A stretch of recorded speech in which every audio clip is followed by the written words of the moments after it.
그 김명수 합참의장 후보자에 대해서 지난번에 청문회를 하다가 할 가치도 없어서 중지가 되고 자진 사퇴를 우리 당에서는 요구했고 자진 사퇴가 안 되면 임명 철회하라라고 했는데 아직 임명 철회가 안 되고 있는데 지금 어떻게 진행되고 있습니까?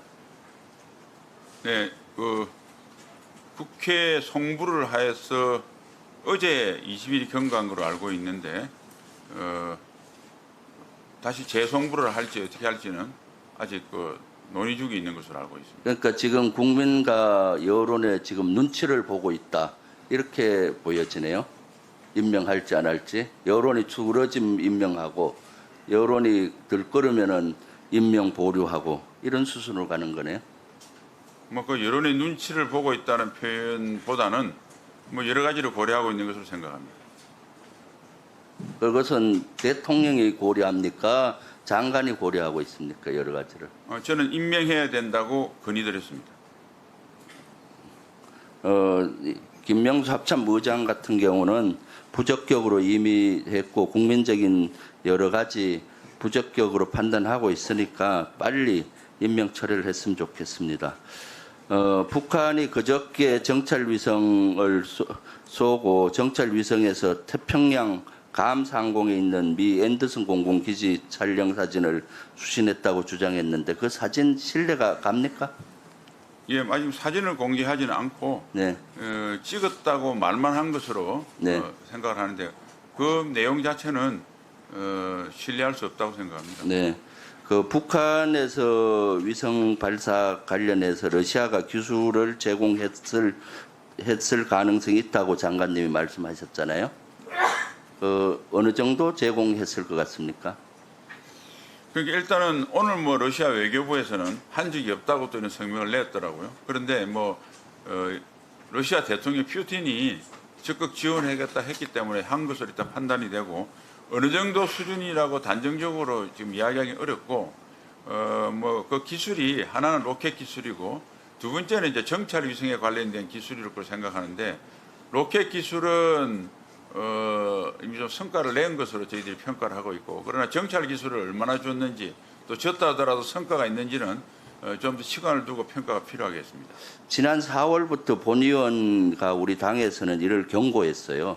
우크라이나에 탄약 지원한다고 할 때 러시아가 군사지 기술을 북한에 지원하면 어떡할 거냐 한국 국민 엄포를 놨었고 그래서 이번에 사실은 인공위성 군사위성 발사에 성공한 것은 1등 공신은 아마 그 북한을 지원했던 러시아일 것 같고 2등 공신은 이런 여건을 러시아와 북한의 밀착 관계를 했던 윤석열 대통령의 외교 실패가 아닌가 하는 생각이 드는데 장관님 어떻게 생각하세요?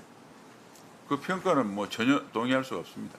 물론 뭐 동의는 못하겠지만은 실제 국제적인 여건은 그렇게 돌아간 거예요. 사실은 이것을 자초해서 본 의원도 그때부터 러시아가 북한에 군사 기술을 준다든가 드론 같은데 폭격 드론을 주면은 우리에게 북한을 군사력을 강화하기 때문에 엄청난 위협이 될 것이다. 이런 것들을 경계를 했는데 현실이 되고 있어요. 9.19 군사합의 1조 사망 효력 정지했는데 북한은 파기하겠다고 나왔고 그럼 이제 실질적으로 파기됐다고 봐야 되네요. 문서적 행위로 파기이보 관계없이 잘 아시다시피 지난 5년 동안 북한은 계속 아니 그러니까 해왔기 실질적으로 때문에 파기됐다고 보십니까? 네, 뭐 실질 위반도 해왔고 그러면은 북한이 선언을 했기 때문에 그 의미에 대해서는 좀 분석을 해서 살펴보겠습니다. 그러면 이거를 효력 정지할 때 모든 것은 실익이 있어요. 이득점도 있고 잃을 것도 있고 실익은 얻을 거에 대해서는 우리 여러 가지 감시 제한을 풀어서 군사력이 강화됐다라고 하는데 잃을 거는 뭡니까? 이걸 효력 정지함으로써. 저는 잃을 거는 따질 필요도 없다고 생각합니다. 국민의 생명과 잃을 재산을 거는 있어요, 없어요? 저는 없다고 생각합니다. 국민의 그것은 생명과 없다고 생각하는 것은 너무나 단편적이에요. 모든 정책을 쓸 때는 장점과 단점, 실익을 동시에 보고 택하고 잃을 게 있다고 판단하면 그것을 최소화하는 정책을 써야 되는데 지금 장관님의 단편적인 생각을 보여주는 거예요. 사실은 잃을 게 왜 없습니까? 당장 북한이 그러면 이걸 했을 때 북한이 어떻게 나오리라고 예상했습니까? 우리 김병주 어떻게 의원께서 대응 나올 거라고 예측했나요?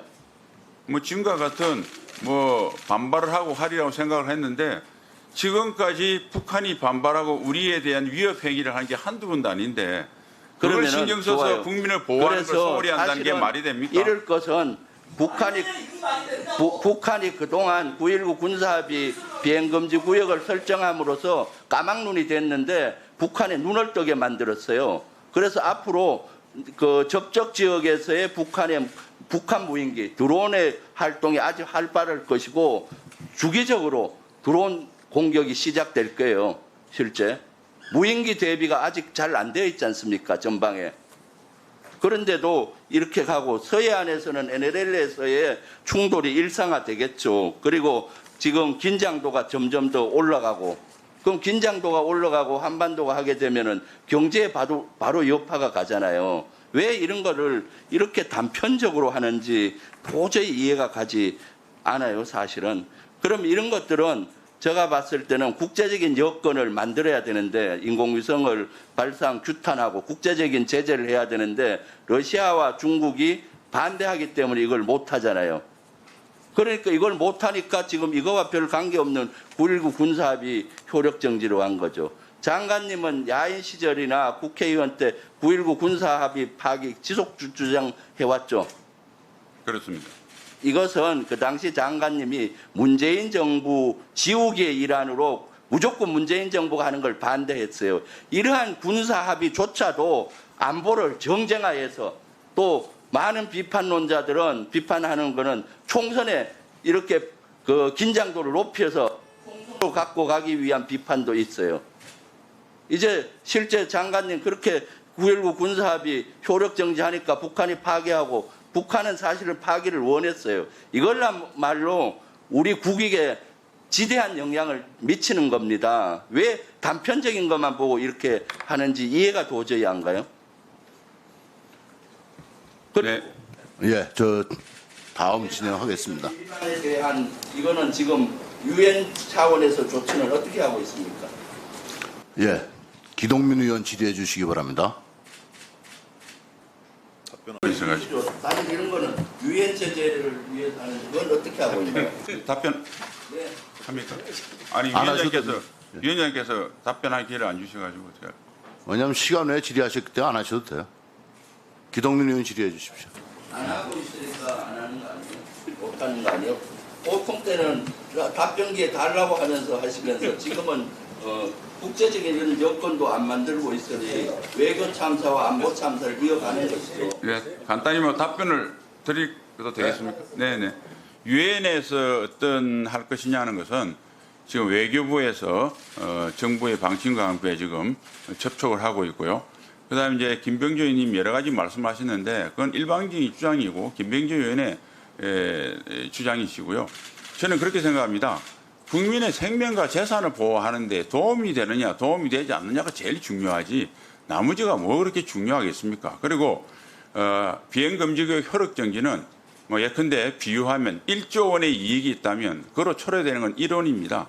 1조 원의 이익이 있는데 이런 손실을 염두에 둘 만큼 세상은 한가지 않기 때문에 저는 비행금지구역 효력정지는 매우 타당한 일이라고 생각합니다. 이상입니다.